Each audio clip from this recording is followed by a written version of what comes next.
So in this lesson, we are going to learn about the ultrasonic sensor. You can see this one.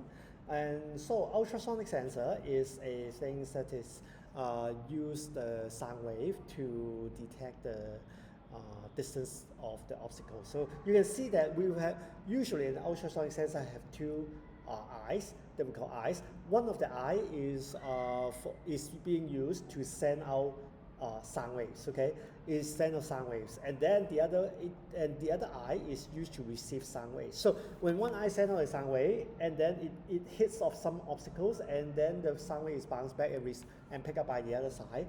So because we all know that the sound moves at distance of like 1 hertz. So by calculating the difference between emitting the wave and receiving a wave, we can calculate the distance that the sound have traveled.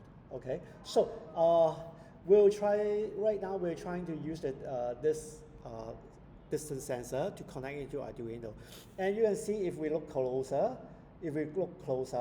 There are 4 pins here. Okay, it's called VCC, trigger, echo, and GND. Okay, if you look carefully. Okay, each pin represents one thing. VCC is the power. GND is the negative of power, trigger, echo. Okay, what are they? So even if we don't know how to use it, there's a lot of tutorials online. So for example, we can see this HCSR04. You can see that at the top. This is the model number of this ultrasonic sensor. But anyways, I'm going to try to search now ultrasonic sensor Arduino. Okay, click. Okay, I click on the first link. It's HCSR04. You see, it's exactly as what is printed on the ultrasonic sensor itself. So when I click, you see getting started with the HCSR04 ultrasonic sensor. If you go down. Okay, now this is going to tell you how are you going to use it. VCC to 5 volt, GND to GND, trigger to pin 9, and echo to pin 10. Again, if you look at your Arduino, 9 and 10 are both analogs. Again, you don't really have to do it to connect them to 9 and 10, but you can connect to any analog pins. But for simplicity, we are going to follow it. Okay, so you can see that in this tutorial here. We will be using a breadboard. Okay, we introduced a breadboard before. A breadboard is for you to easier connect the peripheral. Of course, you can just connect with 4 wires to the Arduino board, that's fine. But what I'm going to do is I'm going to follow it, okay? So with a breadboard, so I'm going to plug in any four of them, okay? Okay, like this, okay? As you can see, these 4 pins are connected to these four holes. Okay, so what are we going to do next is we are going to connect all these into the Arduino main board. Okay, so how do we connect it? So as we say before, so VCC to 5 volt, echo to 10 volt. So GND. VCC is the first one and GND is the last one. So what I'm going to do next is I'm going to find 4 cords here and put in the corresponding 4 areas. Okay, corresponding 4 areas. Okay, so right now the VCC, which is the first one, is connected to green. The GND, which is the last one here. Oh no, VCC is this side. VCC is connected to the white color. GND is connected to the green color. Okay, so the white color connects to the 5 volt of the board. Okay, here. And then the green color connect to the ground. Okay, here. Okay, so and then in the middle is a little bit hard to see right now. Okay, trigger is connected to trig. You can see the video. Trig is here. This side, the second one, connect to the blue color. No, connect to the purple color. And then echo is connected to the blue color. So trigger, trigger connect to pin 9, which my trig is purple, and my echo is pin 10. So now purple to 9 and blue to 10, okay? So let me try here, okay? 9,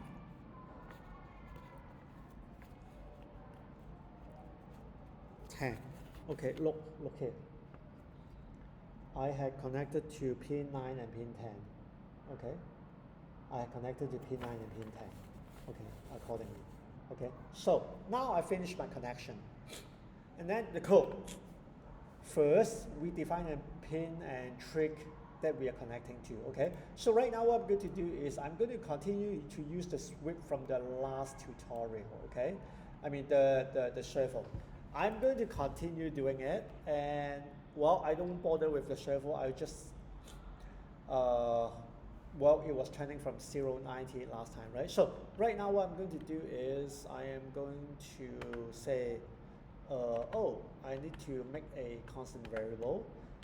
Const in trick pin equals to 9. Constant integer echo pin equals to 10. Okay. After we declare, we will declare two distances. That's two flows, which are distance and duration. Okay. So flow, distance, duration, okay? And now in the setup, we declare the trigger as output and echo is the input, because trigger is the port that you emit the wave, and echo is the port where you take back the wave, you read the wave. So in the setup, I'm going to do pin mode, trigger pin, output, pin mode, echo pin input. The fact that it starts at 0 because we will be using serial monitor, which is actually a computer console area that allows you to see the distance. I'm going to do it as well. Serial.begin 960. The serial is for you to do debugging purposes and show you more information. You may not need it where you're in your actual program, okay? Okay, on the loop, we are going to do all these things. So right now what I'm going to do is I'm just going to copy, okay? Copy. So paste it here. So what is this going to do is it's going to reset the trigger. It's the trigger pin, which is the pin, the eyes that emit the sound wave. Reset it low. Shoot a high voltage in the trigger pin for 10 milliseconds and reset it back to low. Now, one sound pulse is being set with all these low, high, low. So it's a high pulse for 10 milliseconds, okay? And then what we're going to do next is we're going to say duration equals to pulse in echo pin high. Okay, so we are going to say check the duration of it coming back, and then by using this formula, just copy it, is to convert the detected duration into seconds, okay? And then you say, oh, we are going to display the distance. Okay, I'm going to do it. Okay, right now, because we don't have servo, so we're going to remark them first, okay? You see, remember I say 2 dash is a remark so that the program will ignore all these codes, okay? So what I'm going to do next is I'm going to upload it, okay? Okay, you see, oh, there's nothing happening. Yes, because what we do next is we are going to open the serial monitor, because you see, it says serial print distance. We're going to print out the distance in serial monitor. So how do we open it? We'll go to Tools, Serial Monitor, click it.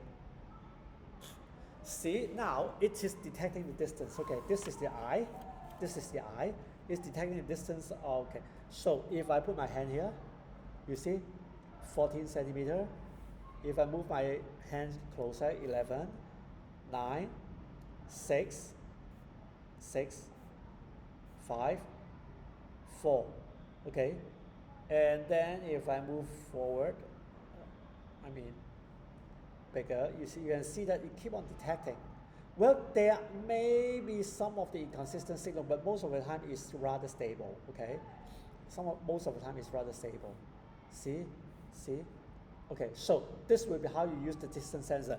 Combining with the last tutorial, how do we use the distance sensor with the servo? Say, for example, we want to make it in a way that, okay, if the distance is less than a certain period, a certain place, we are going to, say, open the servo or close the servo. What I'm going to do, I'm going to add more code. Say, if distance is less than 10 centimeter, I'm going to write the servo to position 0.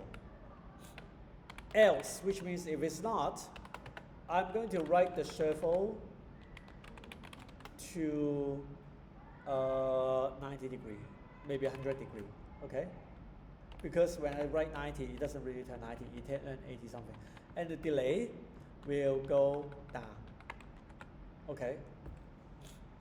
Now this is what I will do, okay? I have a typo, okay? So now what it does is it will check the distance, and if the distance is lower than 10, it will open the gate or close the gate, okay? Let's upload it. So let's look at the distance sensor and the servo, okay? So if this is big, if I go closer, I haven't connected my servo yet. Let me connect back to my servo, okay? My servo is at pin, my servo. I set my servo. This time I will attach my servo to 6, okay? To 6. Okay, and then which means I have to connect the orange pin of my servo into pin 6. Okay, and then I am going to connect the positive and negative to the corresponding positive and negative of it. Let me try to connect them. Okay, now it works. Okay, so look here. When I connect them, okay, distance sensor. So when it's far, it's this angle. When it's less than 10, it will turn. When it's further, it will turn backward, 90 degrees. Okay, you can see that. Come closer, turn. You see, it face downward. If someone leave, it will turn back. In, out, in, out. So in this way, by using distance sensor, we can control something to open and close, which is a very common mechanism in the SBA. Okay, so this will be the tutorial of using distance sensor.